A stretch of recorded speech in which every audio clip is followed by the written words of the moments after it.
50%ก็มาเป็นรายได้ข้อหนึ่งเรียกว่าค่าแนะนำใช่ไหมครับค่าแนะนำ 50% ก็คือ500 บาทนะครับ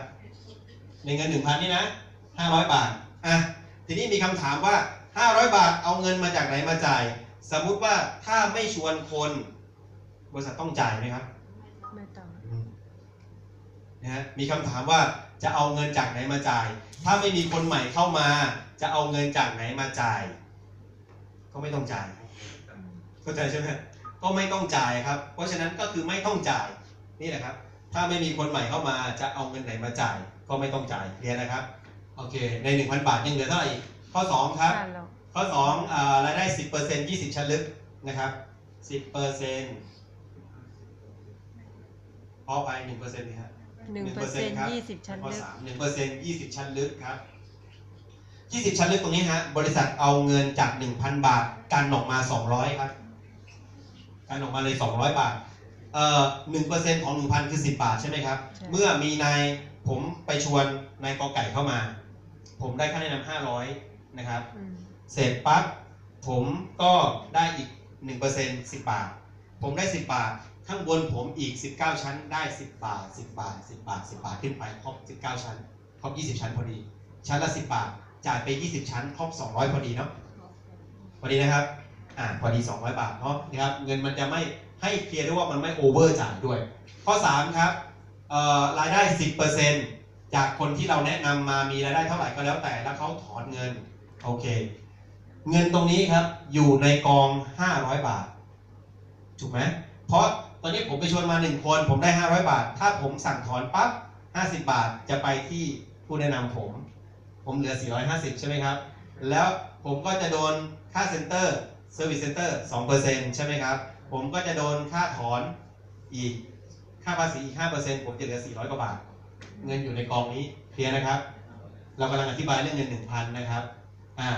รายได้ 10% มันอยู่ในกอง500ตอนนี้ผมชวนนายกอไก่มา1คนผมได้500ถ้าผมถอนปั๊บ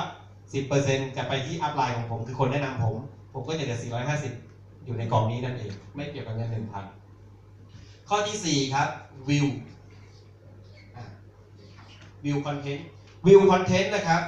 ในสมาชิกในเดือนนั้นนะครับทุกเดือนจะถูกคำนวณแบบนี้เมื่อมีสมาชิกใหม่ซื้อพื้นที่เข้ามา1คน 1,000 บาทจะคนใหม่จะถูกบริษัทรวบรวมมาไว้ตรงนี้ฮะ200 บาทกันไว้ให้เกิดคนใหม่เลยนะครับสำหรับคนใหม่ที่เข้ามากันไว้200 บาทแล้วรายได้วิวคอนเทนต์ยังมีรายได้อีกหลายตัวครับก็คือมาจากไหนต่อไปก็ค่าเซอร์วิสที่ท่านจ่ายเดือน300ก็จะมาอยู่ในกองนี้ด้วยนะครับแล้วก็มาจากโฆษณาครับโฆษณาที่มาจากเอเจนซี่แล้วต่อไปก็จะมีค่าโฆษณาครับโฆษณาที่มาจากรายได้หลักของบริษัทถ้าท่านอยากจะโฆษณาหลักตรงที่ผมบอกเมื่อกี้โอเคไหมฮะก็ติดต่อบริษัทแล้วจ่ายรายได้ให้กับบริษัทก็จะเอาตรงเนี้ยมากันมากองไว้เป็นรายได้ที่มาจากค่าโฆษณาจากเอเจนซี่ค่าโฆษณาหลักของบริษัทในอนาคตตอนนี้มันยังไม่มากแต่อนาคตเมื่อเกิดโซเชียลเกิดผู้ใช้มากขึ้น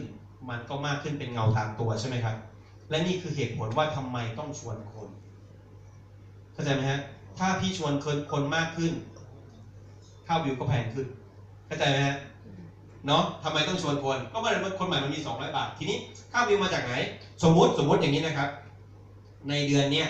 จากคนใหม่200จากค่าเอเจนซี่โฆษณาจากโฆษณาหลักของบริษัทแล้วก็จากค่าเซอร์วิสซิสเต็มที่เรียกเก็บจากสมาชิกสมมติเดือนนี้รายได้บริษัทมี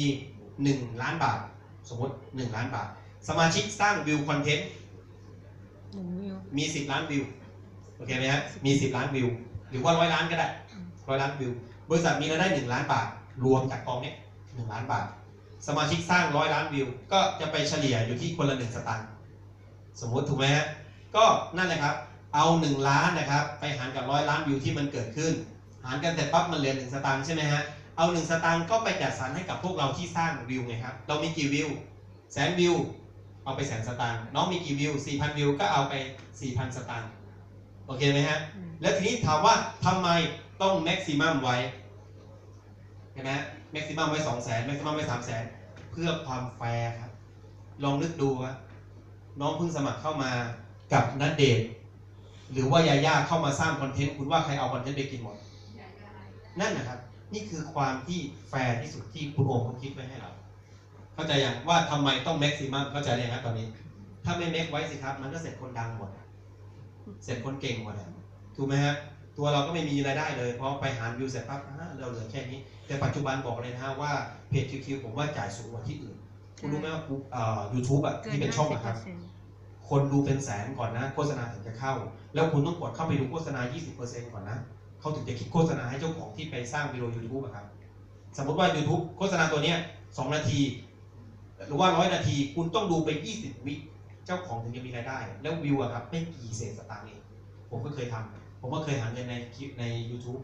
สร้างช่อง YouTube แล้วก็หาโฆษณาหาวิวเรื่องราวดีๆ3 เดือนได้มา17 บาทเราจ่าย 2,000 ของเขาได้1,000 เดียวกลัวจะรวยก็เลยไม่ทำนั่นแหละครับนี่คือทำใน YouTube แล้วต้องไปติดต่อเอเจนต์ด้วยนะมี2 เอเจนต์ด้วยนะคุณต้องเลือกกับใครด้วยนะที่คนจ่ายค่าคอมให้คุณนะฮะนั่นหาเงินในออนไลน์เคลียร์เนาะนี่ไปเท่าไหร่นะครับข้อ5ครับเคลียร์ตรงนี้ข้อ 5เป็นการเป็นเซ็นเตอร์เราจะได้ 2% จากองค์กรของเรา100 คนที่เขาถอนเงินใช่ไหมครับเราได้ 2% อยู่ตรงนี้ครับอยู่ในกอง500 บาทเช่นกันโอเคไหมฮะเงินไปอยู่ในกอง500 บาทพังนี้เรากำลังทำให้เห็นว่าโอเวอร์จ่ายไหมจ่ายได้จริงไหมสุดท้ายอีกตัวนึงครับเงิน 1,000 บาทของท่านเพจ QQ ไปจ่ายภาษี70 บาท1 รหัสเข้าสรรพากรบางละมุง70 บาทนะครับทุกรหัสเดี๋ยวท่านปริ้นไปเสร็จออกมาได้บริษัทเหลือเท่าไหร่ครับ30 บาทโอเคไหมครับ30 บาทเงียบเลยจ่ายออกเห็นไหมฮะจ่ายออกถึง970เนาะถูกจ่ายออก970บริษัทเก็บไว้30 บาทเองนี่แหละครับเป็นเหตุผลว่าทำไมคิดแบบเข้าข้างไม่เห็นมีบริษัทเลยบริษัทไม่ต้องนะทำงานอยู่ในออนไลน์แล้วที่สำคัญคุณโอมเป็นคนทำผมนึกบอกว่าผมก็โชคดีที่เลือกเขามีวิสัยทัศน์เพราะอะไรถ้าลองดูผมเพิ่งเล่าให้ฟังเมื่อเที่ยงลองสมมติบริษัทหนึ่งนะครับไปจ้างโปรแกรมเมอร์สมมติไม่ได้เขียนเองนะโปรแกรมคุณคิดว่านับวันเข้าโปรแกรมเมอร์มันจะกวนไหมมันจะเรียกร้องตัวมันเยอะขึ้นไหมเยอะขึ้นแล้วเสถียรภาพมันจะอยู่ที่ไหนครับในเมื่อเจ้าของบริษัทไปยืมจมูกคนอื่นหายใจใช่ไหมใช่แต่นี่เขาเขียนเองครับเขาพอใจที่30 บาทปัจจุบัน CEO ผมเงินเดือน 30,000 เองนะฮะเดี๋ยวรอเข้าตลาดหุ้นมันมีมูลค่าอันนี้พอจะเคลียร์ได้ไหมครับว่า 1,000 บาทมันไปไหนเห็นไหมครับมันถ้าเกิดมันนี่เกมนะครับเขาไม่ต้องมานั่งเขียนโปรแกรมแบบนี้แล้วมานั่งเก็บ30 บาทเก็บเงินแล้วการถอนเหมือนกันคุณโอมบอกแล้วฮะในเพจ QQ สิ่งที่คุณต้องทำมีอยู่4 ข้อ 1. สมัครเสร็จปั๊บเรียนรู้การสร้างคอนเทนต์ 2. แนะนำคนมาใช้โซเชียลตัวนี้เยอะๆแนะนำมาเพื่ออะไรครับพอมาเสร็จมีคนรายใหม่เคสเข้ามา200 คนใหม่ในเดือนนั้นถูกไหมมาแบ่งเป็นค่าวิวให้กับเราครับแนะนำ 3. สอนเรื่องอะไรครับสอนให้เขาทำข้อ 1 กับข้อ 2โอเคไหมฮะสอนให้ทำข้อ 1 ข้อ 2 4. ถอนเงินออกมาใช้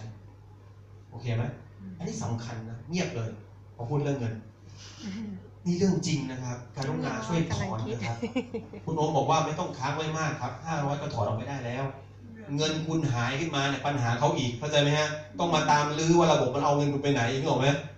เพราะฉะนั้นถอนออกมาครับแล้วยิ่งถอน10 คิวถึงจะถอนได้ไหมล่ะใช่ครับก็ควรจ่ายอย่างนั้นครับจริงๆถอนได้บาทเดียวก็ถอนได้แหละแต่มันไม่พอหักค่าโอนอีก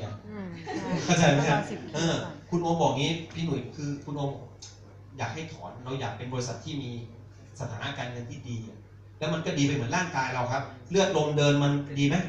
สุขภาพดีครับเพราะงั้นเงินมันต้องไหลเดินเวลาคุณถอนนึกดูถ้าเกิดคุณเป็นดาวไลน์คุณถอน 10,000 ผมได้1,000มันมีกำลังใจออกไปชวนคนต่ออีกเข้าใจไหม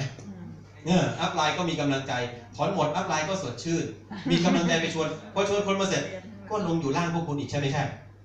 ทำ 1% ขึ้นมาอีกนะครับเพราะงั้นข้อ 4นี่พลาดไม่ได้เลยครับต้องถอนเงิน